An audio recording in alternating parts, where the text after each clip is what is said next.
Good morning, good afternoon, or good evening, depending on where you're joining us from. Thank you for taking time out of your day for this Trailhead Live session, Low Code Love, Drive Change Management with New Tools. I'm Mark Baseman, Senior Admin Evangelist, and let's dive into change management.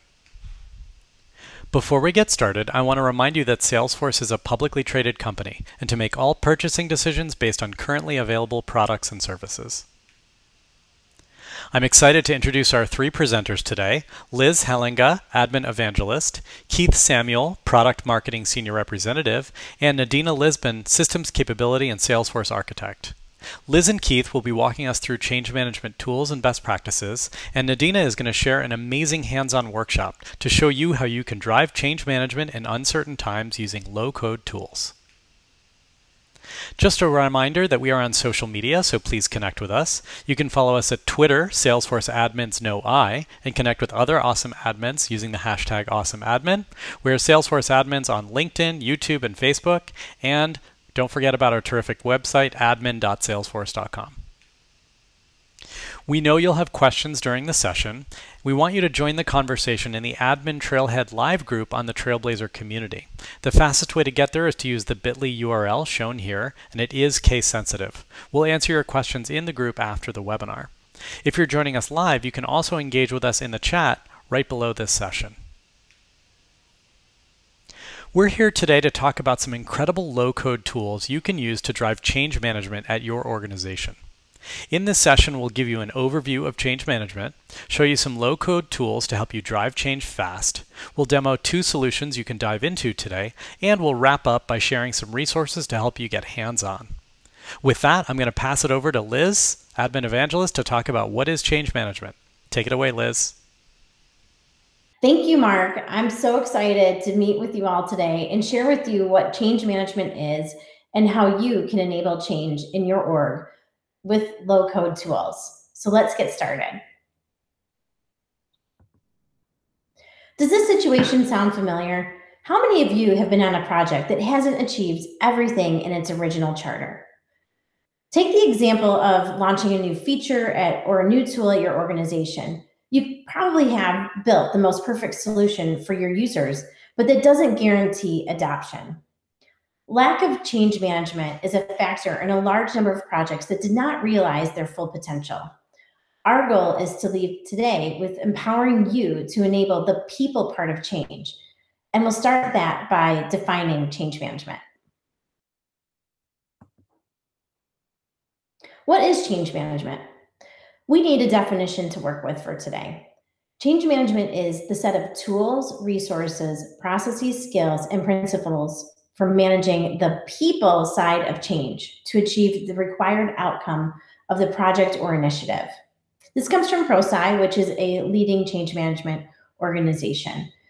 And the big emphasis is on people today. We're going to enable you to enable change for your end users. And why is change management important? Change management and Salesforce skills will equal happy users. As an admin, your role is to constantly improve the usage of the platform to achieve key business objectives for your organization or company.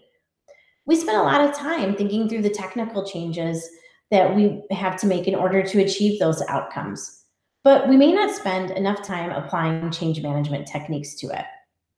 And that helps us ensure that it gets adopted and used. So we all know change management that has gone awry on larger projects and initiatives. But change management should not be left for large-scale change. It should be a part of your daily admin life.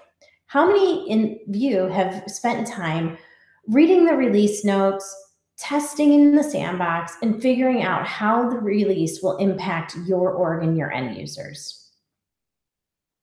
I hope you're nodding yes. And you know what that means? You are doing change management.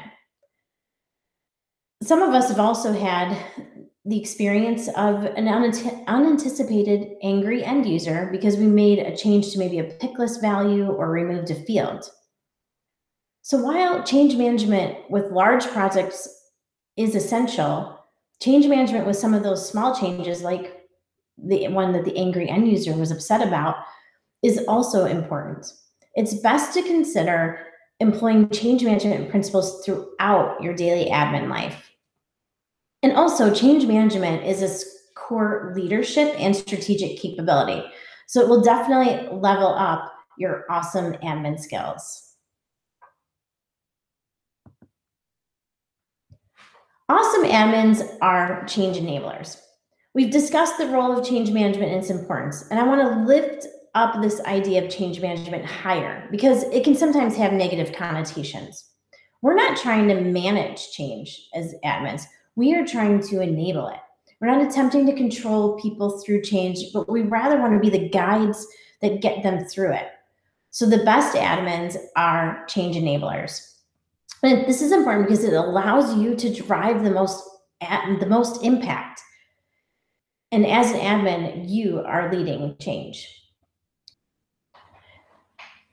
Here are 4 tips for enabling change. Number 1, lead. Lead by knowing your stakeholders. A stakeholder is anyone that has an interest in your project or a perceived interest. Usually I find them by mapping out a process and seeing who is a part of it or who touches it. I'll even take it a step further by asking those individuals if there's other people that are involved in that process. That's a great way to uncover the important stakeholders in that process.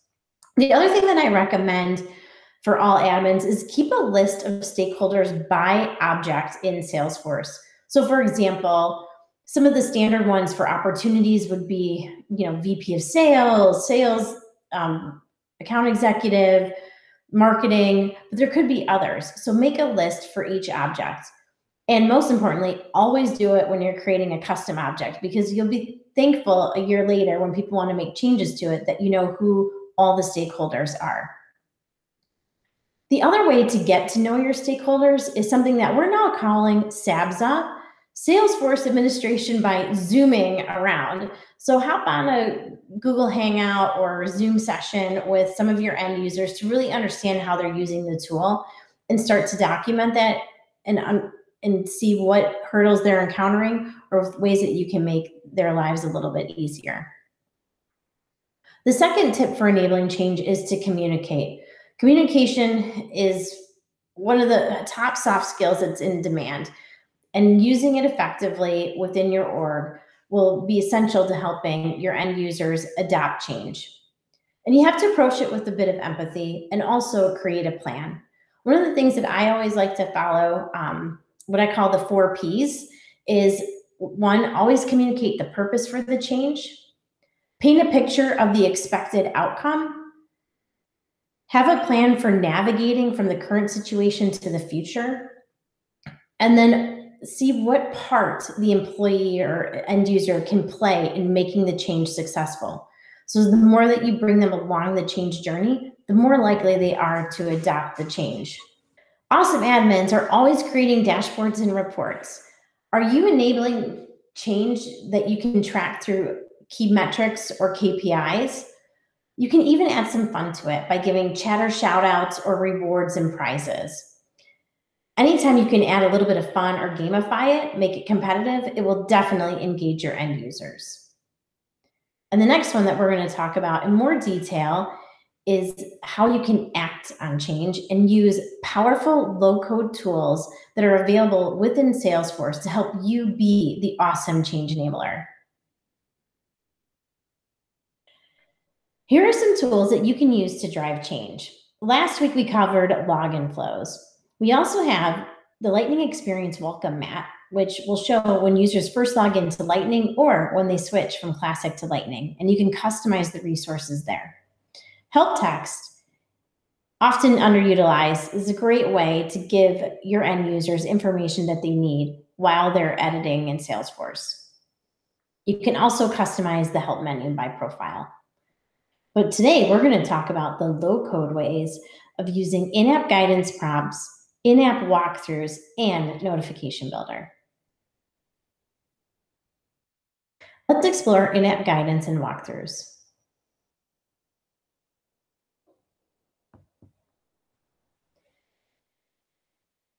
In-app guidance and walkthroughs allow you to provide learning in the flow of work. using clicks to build targeted guidance built into the platform to train your end users, communicate changes, share news, and more. You can create prompts and walkthroughs, whether it's single or multi-step prompts.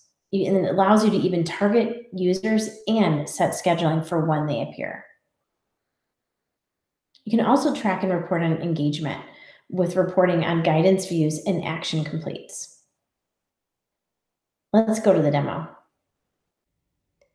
Welcome to Sunshine Chocolates. Our awesome admin, Ada, had to add a new primary case reason to help track some of the reasons that our customers were calling into Sunshine Chocolates. She wants to add a prompt through in-app guidance to help educate all of our end users about this new primary case reason. So from in-app guidance main page, she'll select add and it'll take you to the builder screen, in-app guidance builder. From this screen, we'll want to go to the section of where we want to add the in-app guidance, which is cases for us. Once on the screen where you want to add the in-app guidance prompt, select add to start building your prompt. We're using a single prompt today since we don't have a multi-step. Select next, and then determine if you want a floating or a docked prompt. The docked prompt will always appear in the bottom right. For our purposes, we need a floating prompt, and ideally we want it front and center for our end users so that they'll see right away this new change. Select next, and this will take you to the screen where you add in the detailed information for the prompt. As you add it on the right-hand side, it will start to populate your floating prompt in the middle of the screen. So this will give you an idea of what it'll look like for your end users. Lastly, add the dismiss button information and then review your prompt in the center of the screen to make sure it says what you want. All good, select save, and it'll take you to the settings. We don't need to add an action on this one, but I will want to schedule it because this is an important update to our Salesforce org. I need every user to see this and be aware of this important primary case reason. I'm going to set it for about a month out, and I'll also make sure that it shows up at least several times every 7 days or so to remind them as they look at it so that they remember to use this new prompt. Once done, select next, and then you can determine which profiles that you want this prompt to show up for. Because we want everyone in our org to see it, we're going to leave it as all profiles, but you do have the option to select. Same with permissions. If you want to use some specific permissions so that only certain people see it, you can. Finally, fill in all the details about your in-app guidance prompt. This is really going to help you as an admin go back and reference this prompt and know what it was intended to do. Because it's only lasting for a month, so at some point I'll have to go back and deactivate it. But let's take a preview of our active prompt. Select done and then go back to our in-app guidance settings page. From here, scroll down to your prompt and select preview. This will give you the feel for what it'll look like for your end users when they log on and go to the cases page. The prompt looks like it'll accomplish what I need it to. So I'm going to dismiss it. But if I wanted to edit it, I could also edit and I can clone it. But for today, I'm going to select done as I'm done with this in-app prompt and ready for it to be live. Let's head back to in-app guidance setup. I'm going to show you a couple of things that will be helpful. For each in-app guidance, you do have the ability to deactivate and delete. That's why the detailed information that you fill out for that in-app guidance prompt will be helpful to guide you as you start to build out your library of prompts. Ada has another business case for us. Sunshine Chocolates is hiring more people to support their customers. So we need to add a walkthrough about cases for all new hires in the customer service department. Let's navigate to the services app because this is where we'll want to build the walkthrough for our customer service reps. From this page, we'll want to navigate to cases because this is the screen that will kick off the first of our 4 prompts in our walkthrough. We'll want to look at My Open Cases, And from this page, we'll add our first prompt. From the top right, you'll select Add, just like you would for the regular in-app guidance prompt. But in this case, we'll select Walkthrough. And similar to our previous prompt, we'll determine what type. Is it a floating or a docked prompt? The main difference is that on the left-hand side, you'll see the steps. For today, I want to select Floating Prompt, and I want it to appear in the top right. I'll add the text, just like I did with the previous in-app guidance prompt. Make it as clear as possible so that the end user will understand what's intended with this prompt. And then instead of selecting Done or Save, we'll select Add a second step. Similar to the previous step, it'll ask you if you want a floating or a docked prompt. You can determine the best location based on the content of the prompt. So for this one, we want it above the details section because this prompt will be about the details of the case. We'll give it a title as well as a great description. I have a third and a fourth step to add to this walkthrough. Once I've added that information, we'll need to review it from the left-hand side. So click on each prompt on the left-hand panel to make sure that it says what it needs to say and that everything is spelled correctly. If all looks good, select Done and complete the setting information. We want to schedule this for at least a good month or so because we've had several new hires. And since they're new hires, we need this to appear frequently.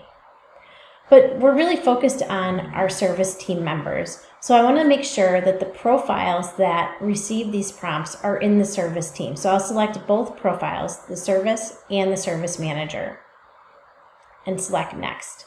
We don't need any special permissions on this one, but I do need to make sure as I activate it that I give enough detailed information. Please note that your prompts are active right away. You want to deselect this and then save it so that you can preview it before you make it active for your end users. It's just the best practice to preview it. Once you select Save, from the top right, you'll select Done, and you'll go back to your in-app guidance settings page so that you can preview this walkthrough that you just created. From the far right of your walkthrough line, select Preview, and it'll guide you through this just like it would for your end users.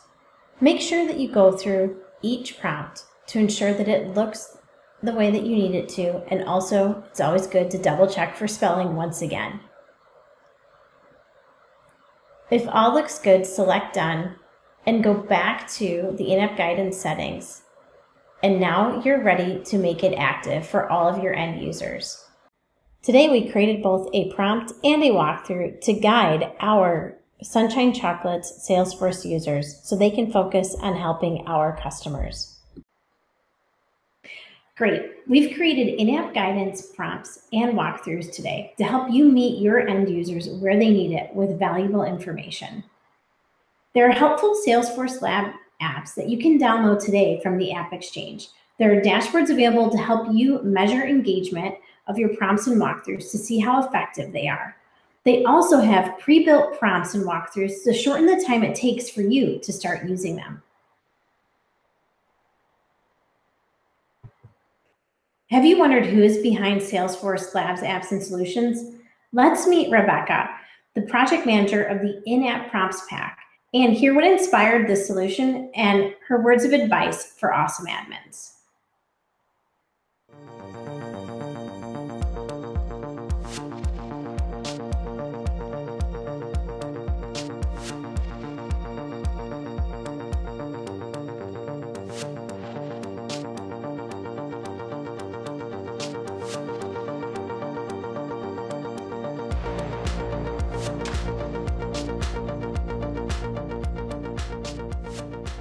The in-app guidance walkthroughs package that just launched on the App Exchange is super exciting because it includes 4 walkthroughs of 5 steps each. So they're kind of like mini tours inside of Salesforce. They help your users get a sense of Salesforce, how to use it. You can go ahead and create your own in-app guidance prompts or walkthroughs to help onboard your team.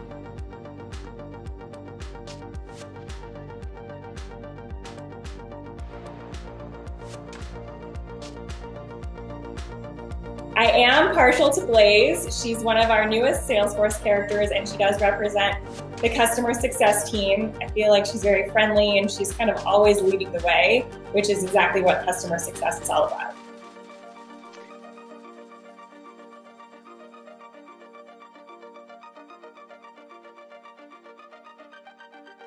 Oh, sure. I love Trailhead. I'm really impressed by some of our training that maybe has nothing to do with technology, such as our trails on equality and managing and leadership. So I encourage you to take a look at learning that's not just how to do your job in a technical capacity, but how to work internally with your organization and drive your own career.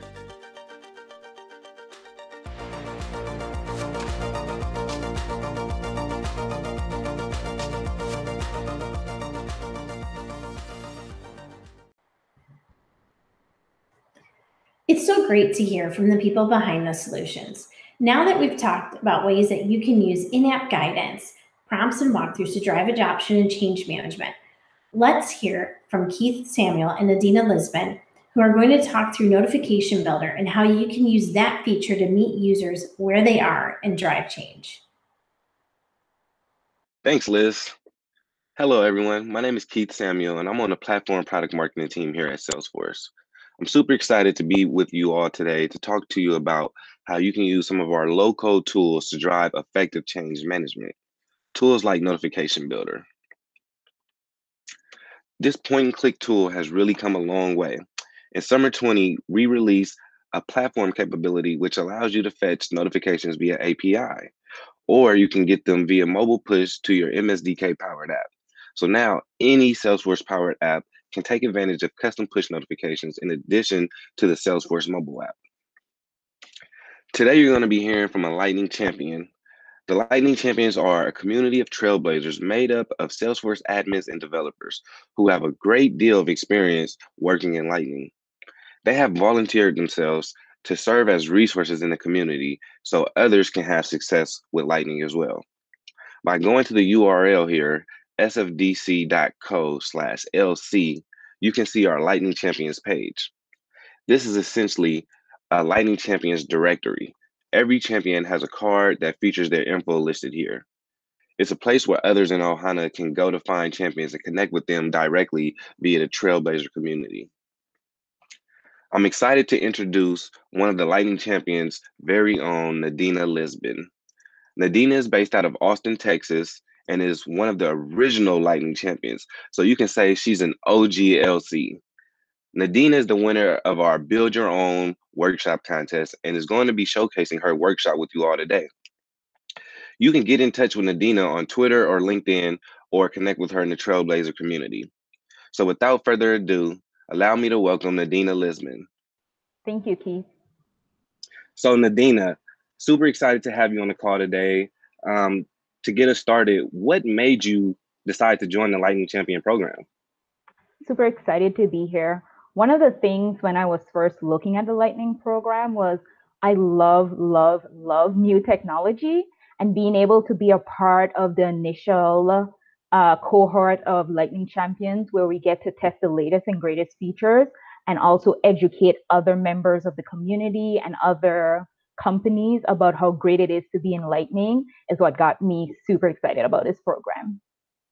That's so amazing. So today, I know you're going to walk through your workshop that you built on Notification Builder. A little background behind this workshop. This was a part of a contest that we held amongst the Lightning Champions community to create your own workshop that showcased Lightning features that really, meet the demands of these challenging times. So give us a little bit of what the inspiration behind your workshop was. It was two things, Keith. One, the ability to be able to use Salesforce from anywhere is huge, especially in these times, since everyone's at home. Most people can't collaborate like they would in the office. The next thing would be people want to be able to get things as efficiently as possible, and having a low-code solution that admins can build and deploy quickly was why I really wanted to showcase this feature. So for this workshop, we have a scenario. Annie, our sales leader, comes to us with a request. She wants the Eastern sales team to be able to respond to any lead related to our COVID-19 initiatives. With a flexible working environment, some users are using desktop and most users are using mobile. We want to make sure that all these leads can get to all our Eastern sales team and everyone can get the notifications as quickly as possible, no matter if they're at home or on the go. So the challenges we had, we want these COVID-19 initiatives to be front and center. We want admins to have the ability to trigger automations to alert sales. And most employees are remote. So we want to be mobile centric and thinking about mobile first. So with our solution today, we'll showcase Notification Builder, Process Builder, and Salesforce Mobile so that we can get these leads in the right hands quickly. All right, so now we're in a Scratch org for our workshop. And one of the first things we want to do is actually change the role of our user, because we will be using roles to grant access to our queue later on. So we'll change it to the Eastern sales team.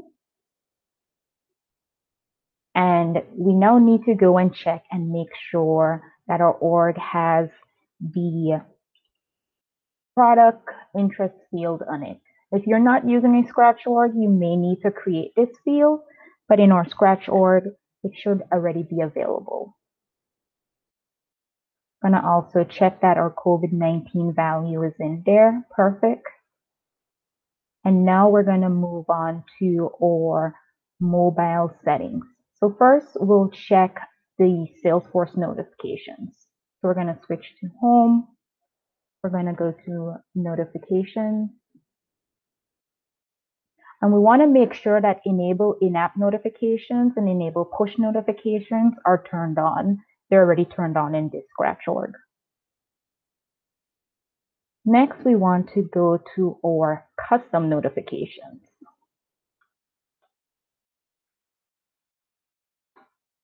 I'm gonna type in custom notifications, and you'll see that we have that lead assignment notification already in our org. What this will allow us to do is ensure that for our process builder, we have the supported channels, and we just wanna make sure that desktop and mobile are checked. Once our custom notification is in there, we need to check our notification delivery settings. So we're going to go over to notification delivery settings.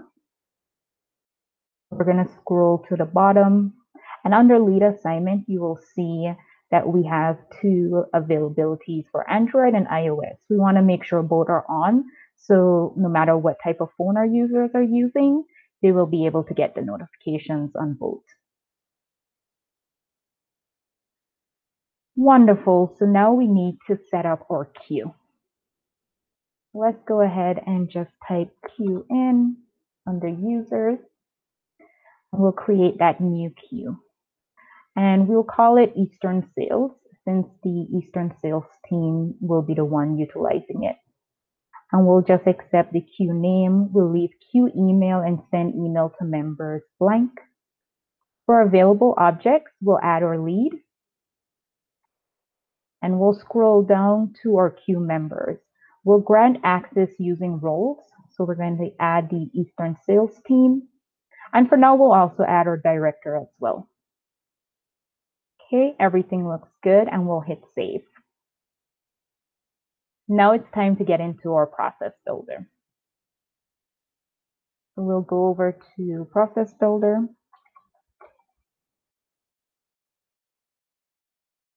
We need to create a new process.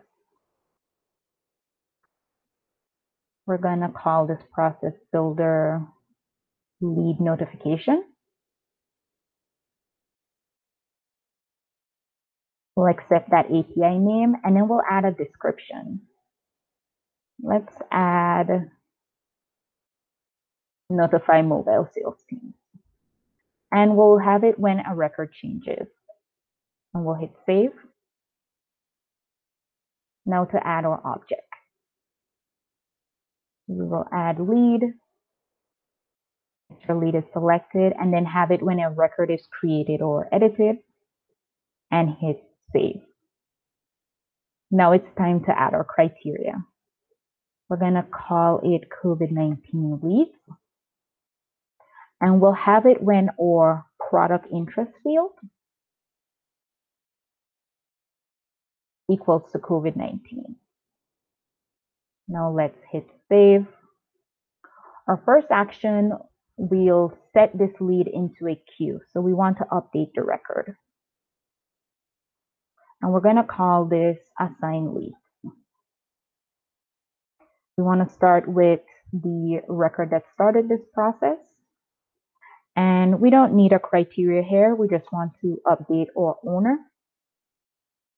And we're going to choose queue, and then we'll find that Eastern sales. Okay, everything looks good, and we'll hit save. Next, we want to do our notification. So we're going to come down to send custom notifications, and we're going to call this send notifications. We want to choose that lead assignment notification that we made earlier. And for a recipient, we'll choose queue again, and we'll use that Eastern sales.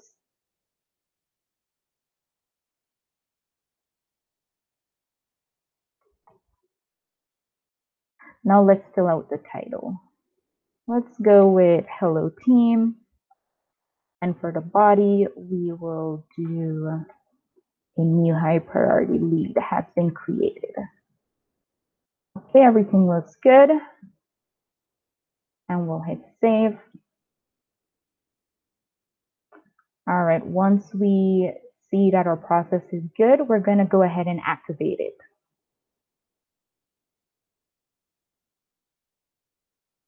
Now let's see our process in action. So let's go over to leads.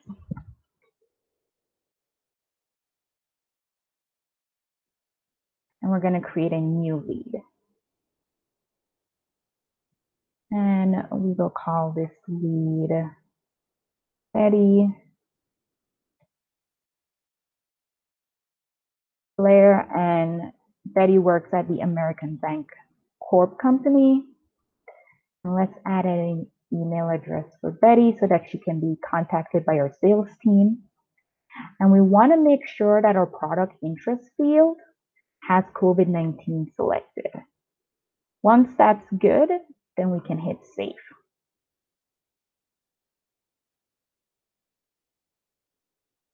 All right, so it looks like we've gotten that notification on desktop, so that's looking good. Now let's see if we got it on our mobile. All right, I'm gonna switch over to mobile view. And we can see that we have that notification on mobile. So no matter if you're on desktop or mobile, know that you can use the power of notifications, low code of process builder to get the job done and to get leads in your sales reps' hands faster. Thank you. If you'd like to get hands-on with this workshop yourself, visit the link that you see here, and you can go and access this workshop. You will be provided with a Scratch org as well as a guide, so you can follow along exactly what Nadina presented today. Thank you. Thank you, Keith and Adina, for teaching us about Notification Builder and showing us how to get hands-on with the Notification Builder workshop. Wow, we've covered a lot today. First, we defined change management and shared the importance of thinking about change management more broadly by defining 4 ways that you can enable change: lead, communicate, measure, act. We also then demoed in-app guidance, prompts, and walkthroughs to show you how quickly you can enable change and drive adoption right in Salesforce. And lastly, Keith gave us an overview of Notification Builder, and Nadina demoed her workshop showing us how to get hands-on with the tool. We've covered a lot today. We want to make sure that you're set up with all the resources that you need to start driving change within your organization.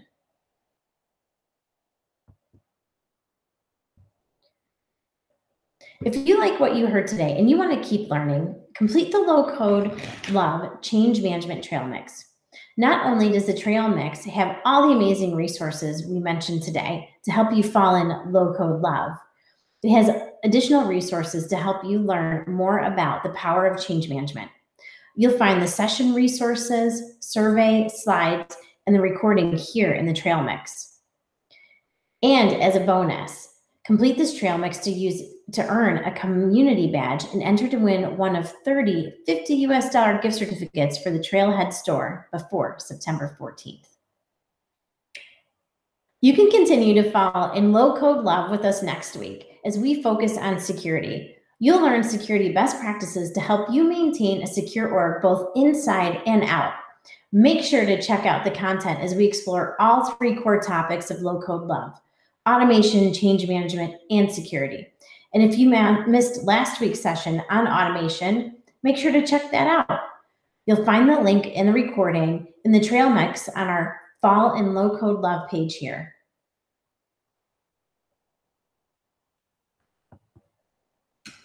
Before we wrap up today, I want to remind you to post your questions in the Trailblazer community. The chat beneath this session will close shortly, so if you'd like to continue the conversation, make sure to head over to the Trailblazer community. We would really appreciate your feedback, so please take a minute to complete the survey. The link is here, and tell us what you thought of today's session. And finally, as a reminder, you can access all of today's resources at the Trail Mix link here. Thank you.